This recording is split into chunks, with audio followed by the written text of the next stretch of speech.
বিষয়টি সঠিক। জেলা প্রশাসক সম্মেলন 2026-এর উদ্বোধন অনুষ্ঠানে জেলা প্রশাসক এবং কমিশনার বৃন্দ যারা উপস্থিত ছিলেন তাদেরকে কিছু নির্দেশনা দেওয়া হয়েছে সরকারের পক্ষ থেকে। নির্দেশনাগুলি মোটামুটি নিম্নরূপ। মাননীয় স্পিকার, প্রশাসনিক কার্যক্রমে দক্ষতা, স্বচ্ছতা এবং জবাবদিহি নিশ্চিত করার চেষ্টা করা। একইভাবে দুর্নীতি একটি ব্যাধি যা সমাজের বিভিন্ন রন্ধে রন্ধে পৌঁছে গিয়েছে, এ ব্যাপারে যত দ্রুত সম্ভব, যতটুকু সম্ভব কঠোরভাবে প্রতিরোধমূলক এবং দমনমূলক ব্যবস্থা গ্রহণ করা। মাননীয় স্পিকার, আমাদের সাধারণ মানুষ বিভিন্ন সময় বিভিন্ন কাজে জেলা প্রশাসকদের কাছে যেতে হয়, বিভিন্ন নানা কারণে জটিলতা সৃষ্টি হয়, তাদের কাজে বিলম্ব হয়। সেই জন্য অপ্রয়োজনীয় প্রশাসনিক জটিলতা পরিহার করে দ্রুত, বাস্তবসম্মত এবং জনস্বার্থ সংশ্লিষ্ট যে সকল সিদ্ধান্ত সেগুলো গ্রহণ করার জন্য তাদেরকে নির্দেশনা দেওয়া হয়েছে। একই সাথে মাননীয় স্পিকার, নিয়োগ, বদলি এবং প্রমোশনের ক্ষেত্রে মেধা এবং দক্ষতা এই বিষয়গুলোকে প্রাধান্য দেওয়ার নির্দেশনা দেওয়া হয়েছে। প্রশাসনিক কাঠামোর কার্যকারিতা বৃদ্ধি এবং স্বাভাবিকভাবেই যেহেতু বর্তমান সরকার একটি জবাবদিহিমূলক সরকার, জনগণের কাছে জবাবদিহি করতে বাধ্য, সেই জন্য প্রশাসনও আমরা চাইছি জবাবদিহিতা নিশ্চিত কল্পে প্রয়োজনীয় যে সকল সংস্কার সেগুলোর উদ্যোগ গ্রহণ করা।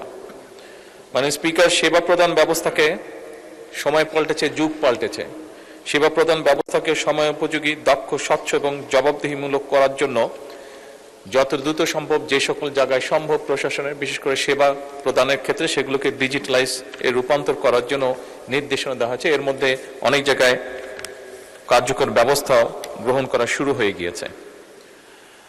মাননীয় স্পিকার, আইন শৃঙ্খলা বা আইনের লঙ্ঘনের যে সকল ঘটনা ঘটে সেগুলোর ব্যাপারে তাৎক্ষণিকভাবে আইন শৃঙ্খলা পরিস্থিতিকে নিয়ন্ত্রণে এনে যাতে আইন শৃঙ্খলা পরিস্থিতি বজায় থাকে, জনগণ যাতে নিরাপদ বোধ করতে পারে তার জন্য কঠোরভাবে ব্যবস্থা গ্রহণের নির্দেশনা দেওয়া হয়েছে। সরকারি সেবা, একটু আগে যেটি আমি উল্লেখ করেছি, এইগুলোর ক্ষেত্রে বিভিন্ন সময় প্রশাসনিক দফতরগুলোতে সাধারণ মানুষ বিভিন্নভাবে অনেক সময় হয়রানির শিকার হয়। এই হয়রানি মুক্ত করার জন্য এবং দেরি যাতে না হয়, যত দ্রুত সম্ভব মানুষটিকে একটা সহযোগিতা করা যায় এবং একই সাথে এগুলো যাতে অ্যাকাউন্টেবল বা স্বচ্ছ রাখা যায় সে ব্যাপারেও কঠোর নির্দেশনা দেওয়া হয়েছে। মাননীয় স্পিকার, ধন্যবাদ। মাননীয় সদস্য মোহাম্মদ আবুল কালাম, আপনি একটি সম্পূরক প্রশ্ন করতে পারেন। মাননীয় স্পিকার, আপনাকে ধন্যবাদ। আমার উত্থাপিত প্রশ্নের তথ্যবহুল উত্তর প্রদানের জন্য আমি মাননীয় প্রধানমন্ত্রীকে আন্তরিক ধন্যবাদ সহ কৃতজ্ঞতা জানাচ্ছি। মাননীয় স্পিকার, আমরা ইতিমধ্যে লক্ষ্য করছি যে গত 100 দিনে মাননীয় প্রধানমন্ত্রী জনস্বার্থে অনেকগুলো জনবান্ধব কর্মসূচি গ্রহণ ও বাস্তবায়ন করিয়াছেন। এই জন্যে মাননীয় প্রধানমন্ত্রীকে আমি আবারও ধন্যবাদ জানাচ্ছি। মাননীয় স্পিকার, সরকার কর্তৃক গৃহীত উন্নয়ন কর্মসূচি বাস্তবায়ন, প্রশাসনিক কাজের গতিশীলতা সৃষ্টি ও আইন শৃঙ্খলা স্থিতিশীল রাখার স্বার্থে সরকারি বিভিন্ন সংস্থার শূন্য পদ দ্রুত পূরণ করা প্রয়োজন। এমত অবস্থায় মাননীয় প্রধানমন্ত্রীর কাছে আমার সম্পূরক প্রশ্ন, আইন শৃঙ্খলা রক্ষাকারী বাহিনী সহ সরকারি বিভিন্ন দপ্তরে শূন্য পদ পূরণের লক্ষ্যে আপনি কোনো পদক্ষেপ গ্রহণ করিবেন কিনা, করিলে তাহা কবে নাগাদ বাস্তবায়ন করিবেন? মাননীয় স্পিকার, আপনাকে ধন্যবাদ। মাননীয় প্রধানমন্ত্রী।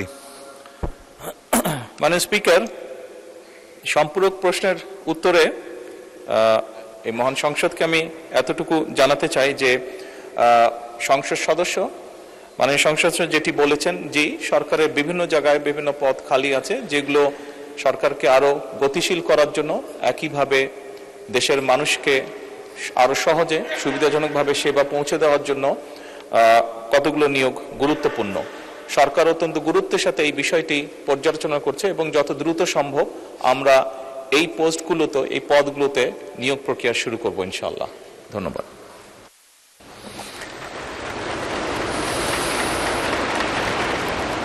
মাননীয় সদস্য মীর আহমদ বিন কাসেম, ঢাকা 14।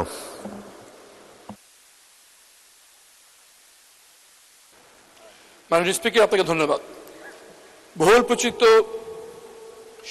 পত্রিকায় আমরা জানতে পেরেছি মাননীয় প্রধানমন্ত্রী সরকার দলীয় মহিলা এমপিদেরকে বিরোধী দলীয় সংসদ সদস্যদের এলাকায় উন্নয়ন তদারকি করার দায়িত্ব দিয়েছেন।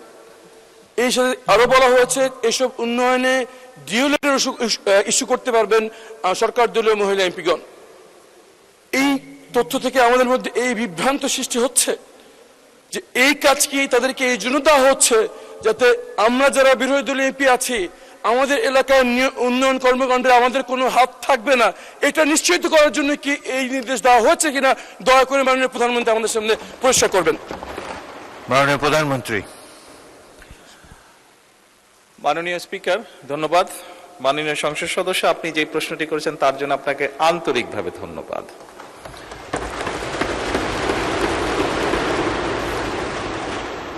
আপনি বোধহয় নিশ্চয়ই জানেন যে আমাদের দল থেকে এবং আপনাদের দল থেকে যে সকল নারী সদস্যকে সংসদ সদস্য হিসেবে নির্বাচিত করা হয়েছে কয়েকদিন আগে, সংবিধানে বা আইনে নির্দিষ্টভাবে তাদের কোনো আসন নেই।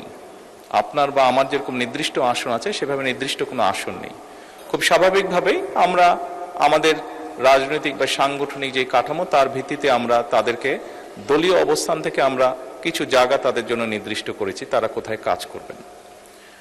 আপনার নির্বাচনী এলাকায় একজন জনপ্রতিনিধি হিসাবে আপনার সম্পূর্ণ হক আছে যে আপনি আপনার এলাকার নির্বাচন উন্নয়নের ব্যাপারে কিভাবে ভূমিকা রাখতে চান।